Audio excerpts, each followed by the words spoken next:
Hello everyone, welcome back to my channel free medical education. I am doctor Harjas. आज की हमारी जो video है इसमें हम ऐसी गायनाकोलॉजिकल कंडीशंस को डिस्कस करेंगे जो बहुत ही कॉमन है, मतलब बहुत कॉमन केसेस होते हैं और उसके साथ साथ इम्पॉर्टेंट भी हैं। अगर कोई स्टूडेंट क्लिनिकल में काम करे, उसकी ट्रेनिंग चल रही है, तो अगर वो गायनी वार्ड में है तो ऐसी कंडीशंस जो हम आज डिस्कस करेंगे ये बहुत कॉमन है और उसके साथ साथ बहुत ही इम्पॉर्टेंट है। तो अगर मतलब जिन स्टूडेंट्स का वाइवा भी होता है, उनका प्रैक्टिकल होता है, तो इन कंडीशंस के बारे में पूछा जाता है। तो काफ़ी स्टूडेंट्स होते हैं जिनको इन कंडीशंस के बारे में नहीं पता होता। ये कॉमन है और एज वेल एज ये बहुत ही इम्पॉर्टेंट है। तो फर्स्ट कंडीशन है एक्टोपिक प्रेगनेंसी, जो बहुत ही कॉमन कंडीशन है, जो अक्सर एमरजेंसीज जो होती हैं उसमें ये कंडीशन वाले पेशेंट्स आते रहते हैं और उसके साथ साथ वेरी इंपॉर्टेंट है।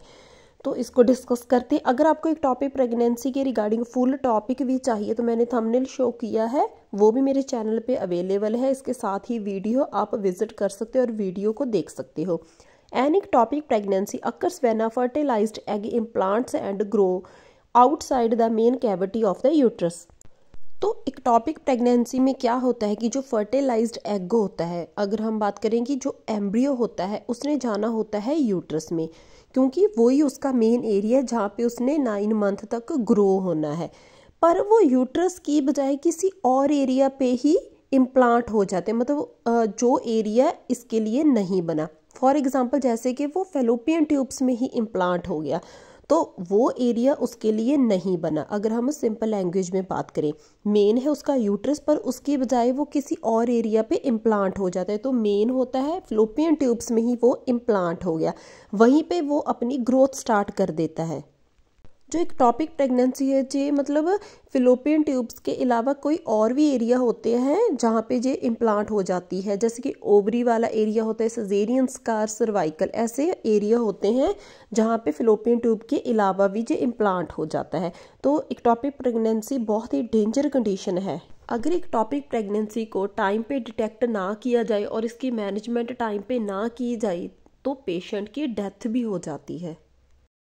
तो नेक्स्ट सेकंड कंडीशन है मोलर प्रेगनेंसी, जिसको वेसिकुलर मोल भी बोलते हैं, हाइड्रेटिफॉर्म मोल भी बोलते हैं।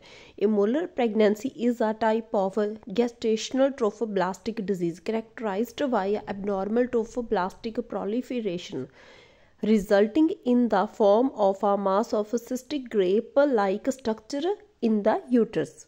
जो मोलर प्रेगनेंसी है इसमें जो लिखा है कि गेस्टेशनल ट्रोफोब्लास्टिक डिजीज, जो ये वर्ड है, लाइन है, जो टर्म है, इसी पे ही इसकी डेफिनेशन डिपेंड है।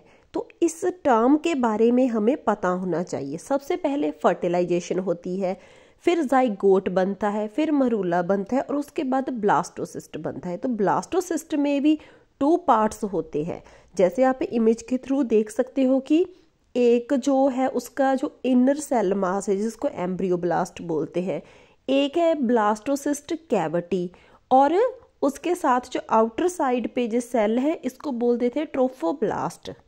जो ट्रोफोब्लास्ट आप देख सकते हो जो एक आउटर लेयर है। जो ट्रोफोब्लास्ट होते हैं इनका काम है फीटल मेम्ब्रेन बनाना और प्लेसेंटा को बनाने में भी इनका बहुत रोल है। तो जो मोलर प्रेगनेंसी है वो इसी ट्रोफोब्लास्ट की प्रॉब्लम है। तो इस केस में क्या हुआ कि जो ट्रोफोब्लास्टिक सेल होते हैं उनकी एबनॉर्मल ग्रोथ होने लगती है। तो इनकी ग्रोथ इतनी ज़्यादा हो जाती है, जो एक ग्रेप लाइक एक गुच्छा सा, मतलब मास ऑफ सिस्ट बोल सकते हैं, एक क्लस्टर से एक झुंड सा बना लेते हैं यूट्रस में, जैसे आप इमेज में देख सकते हो। तो इस कंडीशन को बोल देते हैं मोलर प्रेगनेंसी। नेक्स्ट कंडीशन है थर्ड, एंटीपार्टम हेमरेज, जिसको हम APH भी बोल सकते हैं। Antepartum haemorrhage is defined as bleeding from or into the genital tract occurring from 24 या फिर plus weeks of pregnancy and prior to the birth of the baby. तो एंटीपार्टम हेमरेज का मतलब आ गया कि बहुत सारी ब्लीडिंग, और एंटीपार्टम मतलब डिलीवरी से पहले, मतलब जो फीमेल प्रेग्नेंट है उसके 24 वीक्स प्रेगनेंसी के हो चुके हैं, उससे ज़्यादा अगर मतलब जैसे कि 24 वीक्स से ज़्यादा प्रेगनेंसी हो जाती है तो तब उनके जेनिटल ट्रैक से बहुत ज़्यादा ब्लीडिंग होने लगती है। मतलब 24 वीक्स से ज़्यादा और बेबी के बर्थ से पहले उन उस पीरियड में जो ब्लीडिंग होने लगती है, हैमरेज होने लगती है, उस टर्म को बोल देते हैं एंटीपार्टम हैमरेज। आपको पता होना चाहिए कि 24 वीक्स से ज़्यादा और बेबी के बर्थ से पहले उस पीरियड में जो ब्लीडिंग होगी उसको बोल देते हैं एंटीपार्टम हैमरेज। नेक्स्ट इसके कॉजेज या फिर टाइप्स। हम इसको कॉजेस भी बोल सकते हैं, टाइप्स भी बोल सकते हैं। अगर हमने एंटीपार्टम हैमरेज टॉपिक को समझना है तो हमें placenta previa, placenta abruptio and Vasa previa के बारे में भी पता होना चाहिए। तो वन बाय वन इन तीनों कंडीशंस को हम डिस्कस करेंगे। तो नेक्स्ट फोर्थ कंडीशन है placenta previa. Placenta previa is a condition in pregnancy where the placenta is implanted in the lower uterine segment either partially or completely covering the internal cervical os। जो placenta previa है इसकी definition में हमें lower uterine segment, इस line को हमने याद रखना है। इसी लाइन पे ही प्लेसेंटा प्रीविया की डेफिनेशन है। तो लोअर यूट्राइन सेगमेंट का मतलब क्या आ गया कि जो प्लेसेंटा होता है वो प्लेसेंटा प्रीविया जो कंडीशन है इसमें क्या होता है कि जो प्लेसेंटा है वो खिसक कर यूट्राइन के लोअर पोर्शन में आ जाता है, मतलब लोअर सेगमेंट में आ जाता है। जैसे आप इमेज में देख सकते हो कि जो मतलब नॉर्मल जो कंडीशन होती है, जो नॉर्मल प्रेगनेंसी होती है उसमें जो प्लेसेंटा है वो अपर यूट्राइन सेगमेंट में होता है, पर प्लेसेंटा प्रीविया में इस कंडीशन में क्या होता है, जो प्लेसेंटा है वो नीचे की तरफ लोअर यूट्राइन सेगमेंट की तरफ नीचे को आ जाता है। तो जहाँ तो जे मतलब कंप्लीटली जा मतलब हाफ पार्शली जो इंटरनल सर्वाइकल ओस है उसको कवर कर लेता है। तो नेक्स्ट फिफ्थ कंडीशन है placenta abruptio. Placenta abruptio, abruptio placenta is premature separation of the placenta from the uterus usually after 50 weeks of gestation. तो आप डेफिनेशन से तो समझ ही गए होंगे कि इसमें मेनली प्रॉब्लम क्या हुई, सेपरेशन की, मतलब जो प्लेसेंटा है वो सेपरेट हो गया किससे, यूट्राइन वॉल से, मतलब डिलीवरी के टाइम से पहले ही, नॉर्मल टाइम से पहले ही वो यूट्राइन वॉल से सेपरेट हो गया। तो आप इमेज में देख सकते हो कि जो प्लेसेंटा है वो यूट्राइन वॉल से डिटैच हो गया, उस कंडीशन को बोल देते हैं प्लेसेंटा एब्रप्शियो।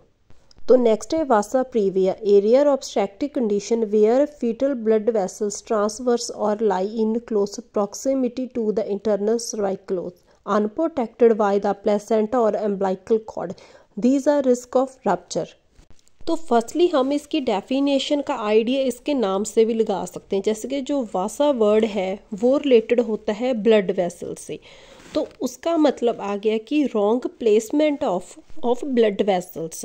तो इसमें क्या होता है कि जो फीटल ब्लड वेसल्स होती हैं, कौन सी आ गई fetal blood vessels, umbilicus vein and arteries.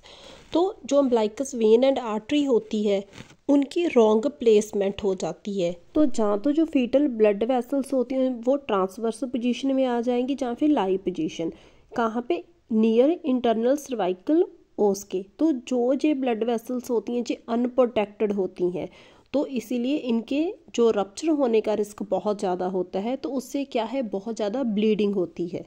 तो नेक्स्ट है सेवंथ पोस्टपार्टम हैमरेज, जिसको हम PPH भी बोलते हैं। ये बहुत ही इम्पॉर्टेंट टर्म है, बहुत इम्पॉर्टेंट टॉपिक है, मतलब जिसके बारे में प्रैक्टिकल में बहुत ज़्यादा पूछा जाता है कि पोस्टपार्टम हैमरेज क्या है।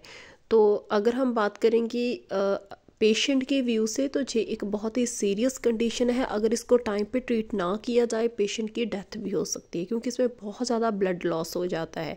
तो postpartum haemorrhage PPH is a severe or excessive bleeding after childbirth. तो जब मतलब बेबी का बर्थ हो जाता है आफ्टर डिलीवरी, तो फीमेल के जेनिटल ट्रैक से बहुत ज़्यादा ब्लीडिंग होने लगती है। तो ये ब्लीडिंग 500 ml से भी ज़्यादा टू 1000 ml तक होती है। तो ये एक बहुत ही लाइफ थ्रेटनिंग कंडीशन है। इसमें पेशेंट का बहुत ज़्यादा मतलब कि ब्लड लॉस हो जाता है, पेशेंट का BP लो हो जाता है और हार्ट रेट बहुत ज़्यादा बढ़ जाती है। तो इसमें पेशेंट है वो अनकॉन्शियस भी हो जाते हैं, क्योंकि बहुत सारा ब्लड लॉस हो गया, BP भी लो हो गया। तो जो PPH है जहाँ तो ये आफ्टर डिलीवरी मतलब 24 आवर के इन बिटवीन ही स्टार्ट हो जाता है, तो जहाँ फिर ये 12 वीक तक मतलब कि बेबी का बर्थ हुए 12 वीक्स हो जाते हैं, तो तब ये स्टार्ट होता है। तो हमने जो पोस्ट वर्ड याद रखना है कि बाद में, मतलब डिलीवरी के बाद वाला जो टाइम है तब ब्लीडिंग स्टार्ट हुई। तो नेक्स्ट जो 8th कंडीशन है वो है हाइपरइमेसिस ग्रेविड्रम। तो हाइपर का मतलब आ गया बहुत ज़्यादा, और इमेसिस है जो वर्ड वो है वॉमिट एंड नोजिया के रिलेटेड। तो अगर हमें इन छोटी छोटी टर्म्स का मतलब पता होगा तो हम ईजिली डेफिनेशन बना सकते हैं। तो जो ग्रेविडा वर्ड है वो तो ऑलरेडी प्रेगनेंसी से रिलेटेड है। Is a severe form of nausea and vomiting in pregnancy leading to dehydration, weight loss and electrolyte imbalances.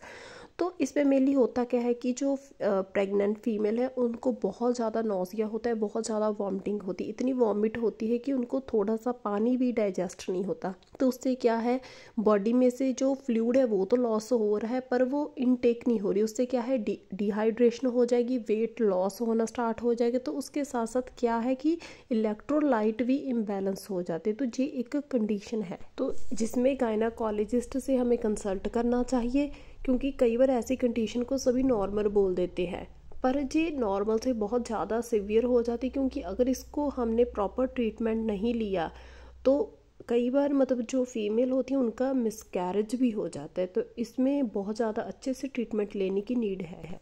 तो थैंक यू। अगर आपको ये 8 कंडीशंस अच्छे से समझ आई, मेरे चैनल को लाइक करना, सब्सक्राइब करना एंड शेयर करना। Thank you.